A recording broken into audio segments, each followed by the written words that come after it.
welcome. My name is Chris from ChristopherHole.com and welcome to today's whiteboard presentation where we're going to look at how to get the most from your exercise. Now we're going to be talking about, not necessarily about exercise, but we're going to be talking about what works best with exercise so you can maximize your exercise, and I'll explain what that means in the next few slides.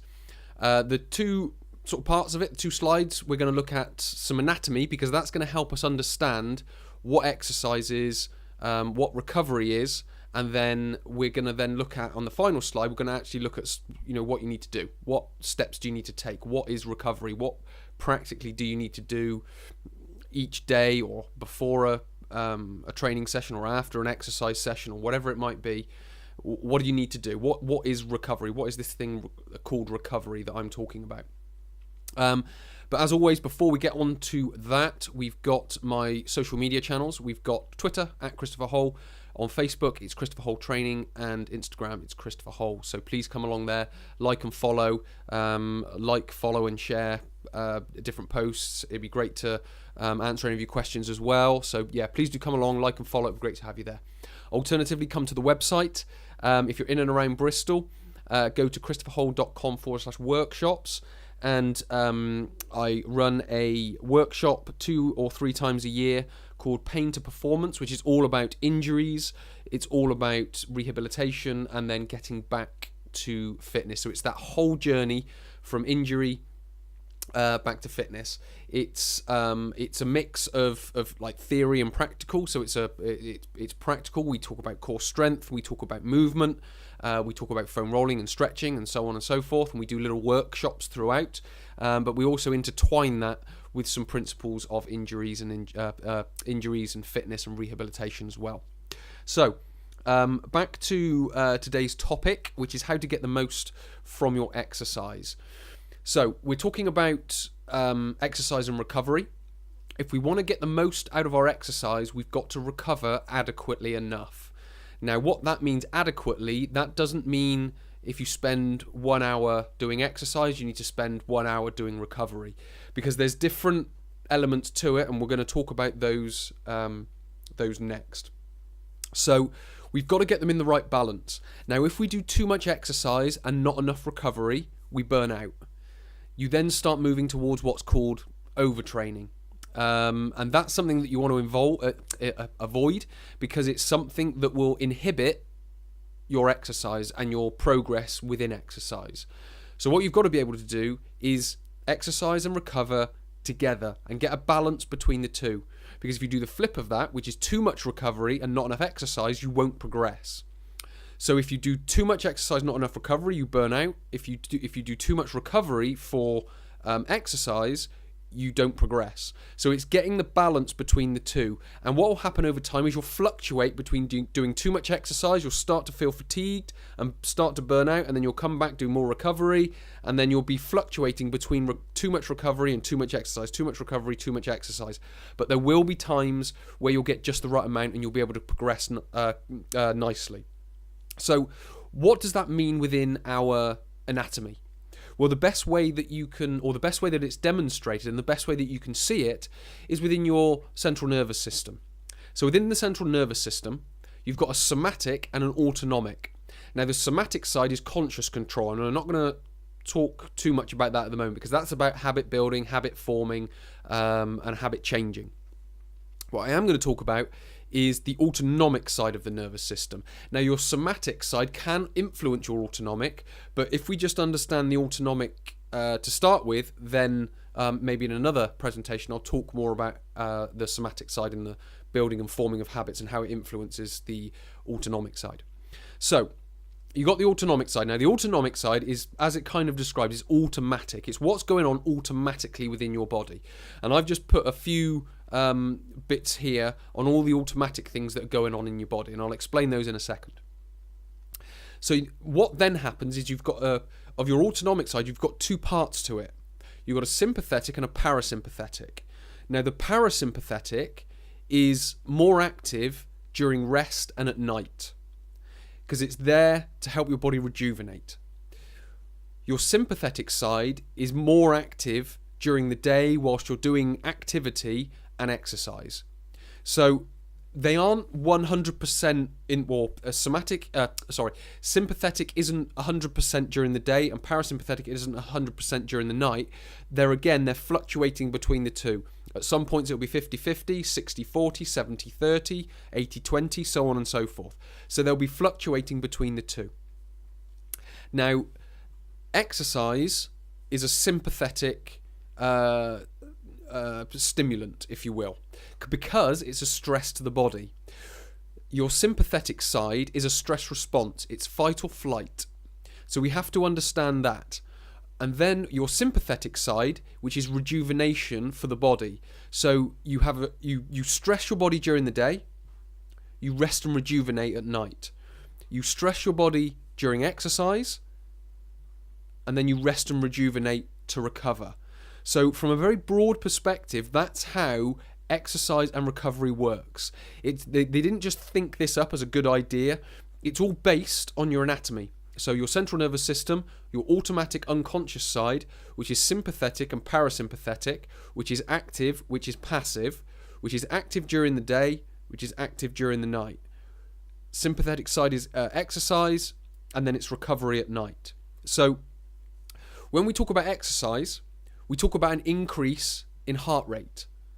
What we then get is increased cortisol levels. So if we continue to do exercise, and as I mentioned before, we do too much exercise for recovery, we release, or we have far too much cortisol in our body, and it starts to break down.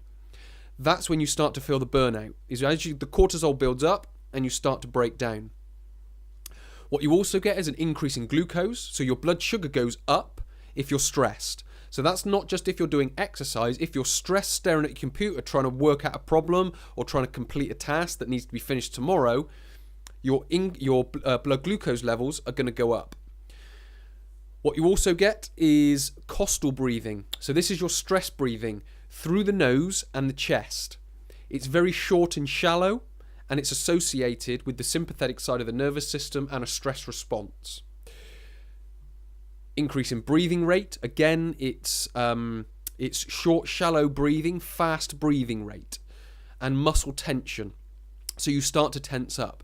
So you could get that during the day. If you're stressed out at work during the day, you can get those. Now, if you do exercise, that's a more extreme version of that. So you get more extreme versions of increased heart rate, increase cortisol levels, increase in blood glucose, costal breathing, increased breathing rate, and muscle tension. That's what exercise does to the body. And again, as I mentioned, if you do exercise again and again and again, this is what you're actively doing to your body. So eventually it will burn out, and it will say, I've had enough and I'm going to go and rest. I'm going to make you rest. It'll either make you ill or it'll give you an injury. And then that will force you to go and do recovery. Obviously, we don't want that to happen, which is why we need to actively manage our recovery along with our exercise. If we don't do that, it will create an injury or an illness. If we actively manage it, we'll avoid all of that. So we'll reduce our risk of injury. Because within the body, what the sympathetic side of the nervous system is there to do is to decrease the heart rate. It's to actively use testosterone, which is there to build your body back up. It's not necessarily there to sort of give you big muscles, because a lot of people think testosterone is there to give you big muscles. It's there to speed up recovery of any tissue of the body. So that's what is happening during the night. What it also does is decreases blood glucose level. Decreases blood glucose levels. Diaphragmatic breathing is also associated with it. So that's your abdomen breathing. So you might hear it in yoga. You talk about diaphragmatic breathing, and that is essentially relaxation breathing from the abdomen. It decreases breathing rate, so your breathing becomes much deeper and slower, and then that actively relaxes or helps relax the muscles. So what we're trying to do is get a balance of those two, because if we do, as I mentioned before, if we do too much of that, then we don't progress. If we do too much of that, we burn out. If we get a balance of the two together, we get optimal progression. As another sort of side note, the sympathetic side of the nervous system activates the red blood cells. The sympathetic side activates the white blood cells. Now, the white blood cells are involved in immune system and sort of managing illnesses and injuries and repair and things like that.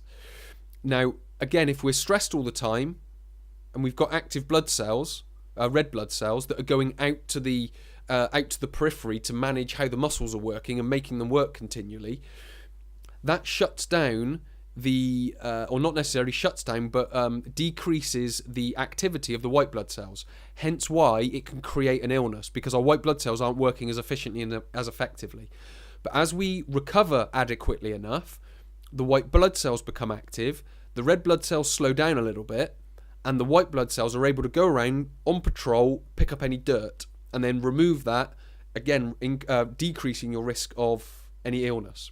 So that's kind of a whistle-stop tour of the anatomy of what exercise and recovery is doing and the importance of recovery and why you need it.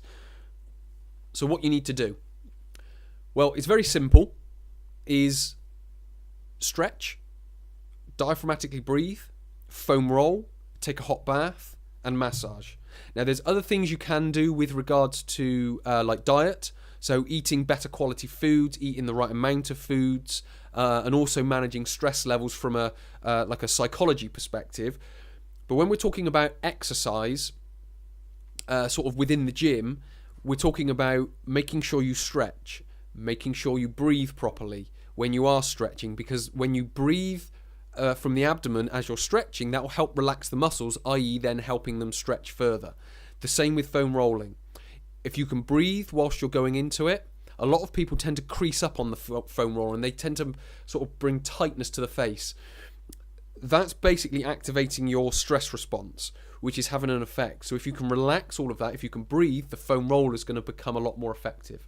And then a hot bath, again, you're going to relax more in the hot bath. Your breathing rate's going to come down. You'll possibly breathe from your abdomen, so on and so forth. That's going to help you relax and help the muscles and the tissues of the body rejuvenate.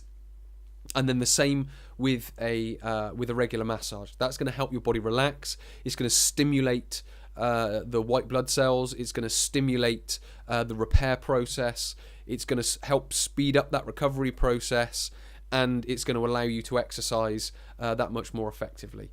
So that sort of final bit, it is quite simple on the actual practicalities of it. But it's just making sure that you do it. And the reason you do it is it's all based on your anatomy. It's not just some coach saying, oh, you should do it because yoga tells you to do it. Or it's not just someone saying you should stretch because I want you to stretch. There's an actual reason for it. And if you're doing it properly, you can get more out of your exercise, which is, in a sense, what we're trying to do.